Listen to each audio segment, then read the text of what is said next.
Welcome to the West Orange Community House and Boys and Girls Club training, where you can achieve excellence. The objective of this training is to equip you with the knowledge to be most effective in your role in the AfterSchool program. While it's important to know and follow this information to sustain your position in the program, going above and beyond your duties can prove very beneficial, personally and monetarily. Let's start by understanding center operations and policies. Our programs operate from 3 p.m. to 6 p.m. Before the children enter the program, we should be prepared for them. We need to have an established routine and be consistent in directing our kids to learn this routine effectively. And the supervisor will have established responsibilities for each staff member. For example, when kids enter the program, they should know where to sit and what they need to do with their belongings. They should know that we take attendance and then we begin homework. If snack is served, establish a time to serve it and be consistent with that schedule. Kids need a routine and desire direction. Without direction and consistency, kids become lost and the environment can quickly become chaotic. Let's talk about our programming. Our programming, which is arts and crafts, gym games, special activities, can begin around 4:30 until about 5:45. At 5:45 p.m., any remaining children in other rooms, other areas, should be brought back to the cafeteria or the pickup location. Staff begin cleaning up and reorganizing for the next day. Here's the sample schedule. 3:23, the children enter the program. 3:30, snack is served, and then kids start homework. If the children don't have homework, they are to do some type of quiet activity like read a book, color, play a quiet game. 4:30, program activities begin. 5:45, regroup in the cafeteria for pickup. Your schedule may vary, but talk to your site supervisor and discuss the schedules with each other to determine what's best for your program. Let's move on to organizational chart and main responsibilities. These are essentially your job descriptions. The site supervisors head the program.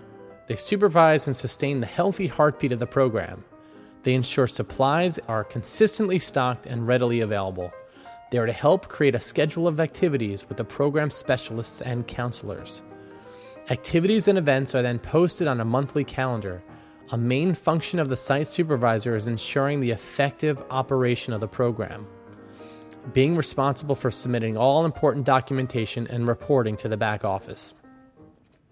A program specialist is hired specifically to run and facilitate specific activities while supervising the kids. Program specialists are to pre-plan and submit program schedules monthly to the site supervisor, just to give us an idea of what you're going to be doing so we can post it up on our website. Program counselors are hired to effectively supervise and monitor the kids. One of the responsibilities of the position is to help set up and distribute snack for the kids. They are to encourage and actively participate with the children during games and activities, and don't forget homework. Program counselors are encouraged to create group activities to help fill the monthly calendar, so discuss this with your site supervisor and be creative and come up with ideas that can help spark interest of the kids in the program. Program volunteers, they are to follow all of our policies and practices. They are not exempt. Their responsibilities are similar to the program counselors, except volunteers are not responsible for creating any type of program.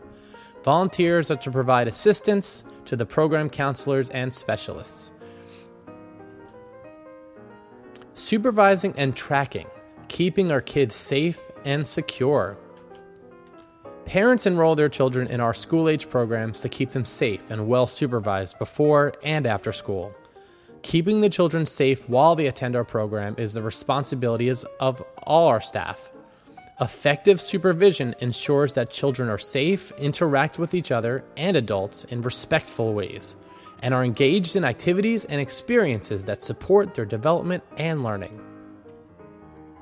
The first thing we do when our members enter the program is to have them quietly sit down so we can take attendance. It's a good idea to learn how to do the attendance process, even if it's not your responsibility at that time. You may be asked to take this on. Note, while our staff signs our members in, So our staff does do the attendance. It is the parent's responsibility to sign their children out with a time and a signature. All right, let's talk about the minimum number of staff in the after-school program. At least 2 staff must be present when there's any 1 child in the program. This is most applicable in the program during pickup time, when a parent is late and there's only 1 child left in the program. So you're going to see this most often close to 6 o'clock. Having 2 staff on site, regardless of the number of children at the facility, ensures that in case of an emergency, at least 1 adult can stay with the child while the other person responds to the emergency. And we're going to talk about supervising and tracking. Assigning children to specific groups and staff helps ensure that the children are physically safe, that no one is assumed to be somewhere or with someone else. Many times we have different rooms or activity stations within the program. Our kids are not tied down to one particular staff member throughout the day. The supervisor, who is usually in the main area, should be able to keep track of every member and know where they are. This may seem impossible in large programs, but there are effective and safe ways to achieve this. First, all members in each area should have a walkie-talkie. All staff members in each area should have walkie-talkies, or a way to communicate with each other. When a child is going to be sent to another area of the program, the staff member will broadcast this information with the walkies. For instance, if Joey wants to go to the gym from the computer lab, the staff member in the computer lab will radio down to the staff member in the gym. Simple, right? This call will be intercepted by the site supervisor. Please be sure that the site supervisor does receive this information and makes note of this. So when the parent shows up to pick up their kids, the supervisor knows where they are. We want to confidently and competently retrieve a child for our parents during pickup. It may not sit well with a parent when we call for a child in a specific area and the staff member says, I don't know where so-and-so is, I don't have them. One of our after-school programs have an amazing system using a large whiteboard with name magnets.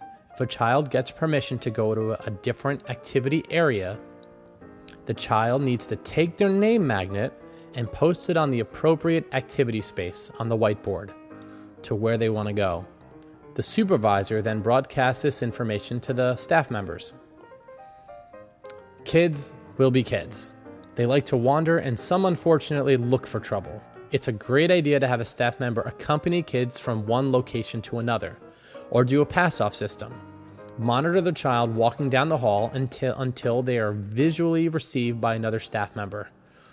Even when members need to go to the bathroom, a staff member should accompany the child outside the bathroom. Now, we're going to talk about interaction with our members, with the students. Number 1, no form of physical punishment. Number 2, no threats or actions that harm, ridicule, or degrade the child or the child's family. Number 3, no harsh, demeaning, or abusive language in the presence of children. Number 4, no restraints to restrict a child's movement unless a child is causing or threatening to cause physical harm to themselves or other children. Number 5, please note that children are less likely to misbehave when they have a positive relationship with the staff. The staff should work with children to establish simple rules, expressed in positive ways that are easily learned and reinforced. Knowing the names of the children in your program and being able to call them by name is another first step in ensuring safe and supervised children. Get to know the children in your care. What do they like to do? What challenges them? You should get to know their abilities. Ask them what they are proud of or what their favorite things to do are. When you do activities, get them involved. Don't be a bench warmer. Get up and positively interact with your kids. Be aware of the good touch, bad touching policies. High fives, fist bumps, pats on the upper shoulder are okay. No hugging or allowing members to sit on your lap. Keep it respectful, appropriate, and professional. Work like their parents are watching you interact with them. How would they expect you to act? Focus on the positive rather than the negative. Give clear and positive messages. Don't say, if you don't clean up, we won't go outside. Instead, you can say, please put the games away now so we can go outside. Our next section, we are going to be talking about childhood injuries. Injuries are common in the after-school programs. When children play, there are bound to be skinned knees and scraped elbows. Injury prevention is an essential part of a quality school-age program and a major responsibility of school-age care providers. By understanding how injuries happen, planning ahead and taking simple precautions, most injuries can be prevented. Blank accident reports are filed in your registration binder, also the logbook. There is also an accident log in your binder. A copy of all accident reports should be given to the parent or designee that is authorized to pick up the child. All accident reports should be entered into the log. The log should be reviewed on a monthly basis by the site supervisor and the program supervisor. If you do not have these reports, be sure to get them. By understanding how injuries happen, planning ahead and taking simple precautions can help avoid injuries. Childhood behavior and incidences, the report and log. Some of our members will misbehave and things will happen. If any violence resulting in another child being injured, bad language, or disrespect occurs, they will be written up by the supervisor or the witnessing staff member on an incident report. The supervisor will discuss the incident with the parent, and the parent will have to acknowledge this when they sign the report. We have a zero tolerance for violence. If one child intentionally hurts another child, biting, kicking, punching, scratching, they will either be immediately suspended from the program for a week or completely removed from the program, depending on the severity of the situation. As a private organization, we have the right to remove any child at any time if they are unruly. We should encourage the children to follow the rules, but also remind the children of the consequences. In our after-school programs, we have challenging spaces and places. Bathrooms. All children that use the restroom should be accompanied by a staff person so the children aren't alone in the hallways. The staff person should always check bathrooms before entering and after a child leaves. Monitor bathrooms closely, being respectful of school-agers' needs for privacy. Large outdoor playgrounds. Block off designated areas with cones or other physical items. It's important to keep children in areas that can be well supervised. And be prepared. Establish clear and simple safety rules. Try to establish rules that describe what children should do rather than pointing out the things that they shouldn't do. For instance, walk instead of run. Being aware of safety hazards are not always just environmental or a part of the physical building. What are the potential safety hazards in your program? Do you check the outdoor space daily? Are there other activities or people scheduled in the facility before, during, or after your program?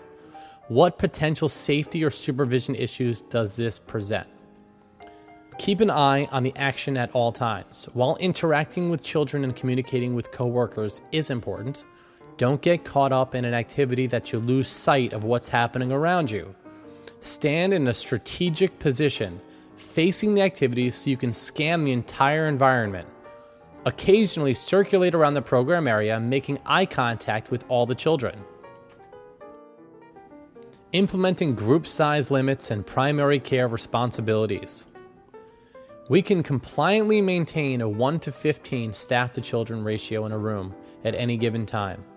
Our organization tries to maintain a 1 to 10 ratio to be safe.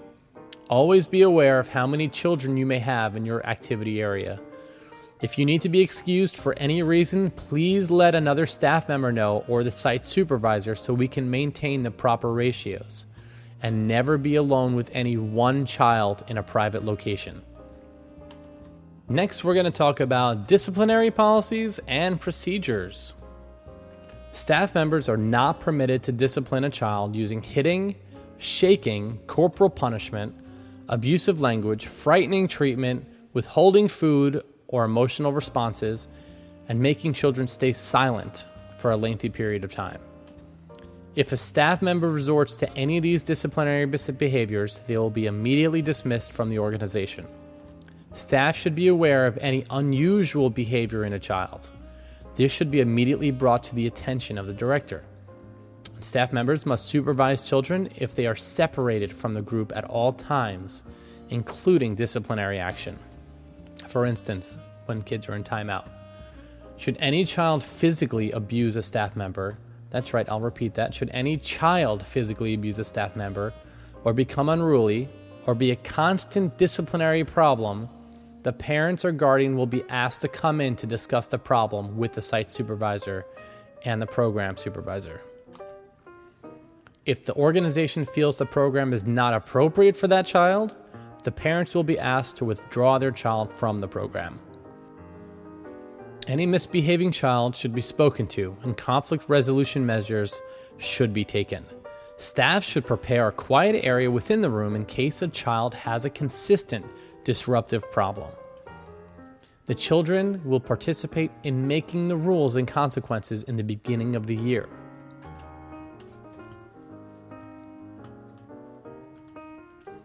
General rules to post on the wall for the kids. Respect counselors and others at all times. Keep hands, feet, and objects to yourself. Use appropriate language. Use appropriate behavior. And of course, any type of physical misconduct will be immediately reported to the parents. And let's talk about the policy on the drop-off and release of children. Drop-off. Children must be physically escorted into the AM or the morning program. Parents need to sign their kids in the morning. Release of children. Children may only be released to a parent or designee identified by the parent. All program sites have copies of registration documents that identify the parent and other designees, which are the emergency contacts. And they are authorized by the parents to pick up their child if the parent can't make it. We also have an additional pickup procedure whereby parents can call and identify themselves with a password that they assign on their registration packet that allows them to add a pickup in the case where someone else is picking up their child who is not on the emergency contact list. The parent must provide the name of the individual, and staff must verify the individual's identification upon pickup. Ask for ID. Staff should be aware of any custodial agreements in place for children of separated or divorced parents. Copies of documents concerning custodial arrangements are included in your registration binder. For school-aged child care programs, no child shall be released from the program unsupervised, except upon written instruction from the child's parent. So I'd like to thank you all for participating today in our workshop and want to thank you for being a part of our great organization. I look forward to working with all of you this year. And if you have any questions at all, contact me at any time. See you soon.